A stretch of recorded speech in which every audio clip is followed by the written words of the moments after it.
अस्सलामुअलैकुम दोस्तों, उम्मीद करते हैं कि आप सब खैरियत से होंगे। नाज़रीन ग्रामी, वीडियो देखने से पहले आप सब से गुजारिश है कि एक मरतबा आप सल्लल्लाहु अलैहि वसल्लम पर दुरूद शरीफ पढ़ लें। एक औरत को अल्लाह हर बार औलाद नरीना से नवाजता, मगर चंद माह बाद वो बच्चा फौत हो जाता, लेकिन वो औरत हर बार सब्र करती और अल्लाह की हिकमत से राज़ी रहती थी। मगर उसके सब्र का इम्तहान तवील होता गया और इसी तरह एक के बाद एक उस औरत के 20 बच्चे फौत हुए।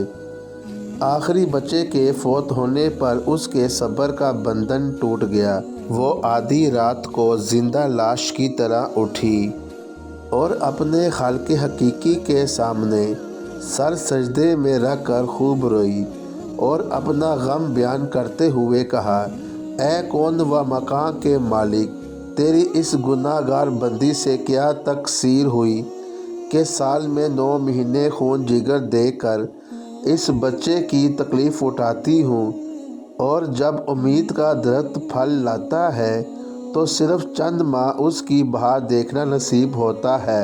आए दिन मेरा दिल गम के हौल का शिकार रहता है कि मेरा बच्चा परवान चलेगा भी कि नहीं। ऐ दुखी दिलों के बेच जानने वाले, मुझ बेनवा पर अपना लुत्फ़ व करम फरमा दे। रोते रोते उसे ऊँग आ गई। ख्वाब में एक शगुफ्ता पुरबहार बाग देखा जिसमें वो सैर कर रही थी कि सोने चांदी की ईंटों से बना एक महल नज़र आया जिसके ऊपर उस औरत का नाम लिखा हुआ था। बागात और तजलिया देखकर वो औरत खुश हो गई। महल के अंदर जाकर देखा तो उसमें हर तरह की नेमत मौजूद थी और उसके तमाम बच्चे भी उसी महल में मौजूद थे जो उसे वहाँ देख के खुशी से झूम उठे थे। फिर उस औरत ने एक गैबी आवाज़ सुनी कि तूने अपने बच्चों के मरने पर जो सब्र किया था, ये सब उसका अजर है। खुशी की इस लहर से उसकी आँख खुल गई। जब वो ख्वाब से बेदार हुई तो उसका सारा मलाल जाता रहा और उसने भीगी हुई आँखों से अर्ज़ किया, या इलाही, अब अगर तू इससे भी ज़्यादा मेरा खून बहा दे तो मैं राज़ी हूँ। अब अगर तू सैकड़ों साल भी मुझे इसी तरह रखे तो मुझे कोई गम नहीं।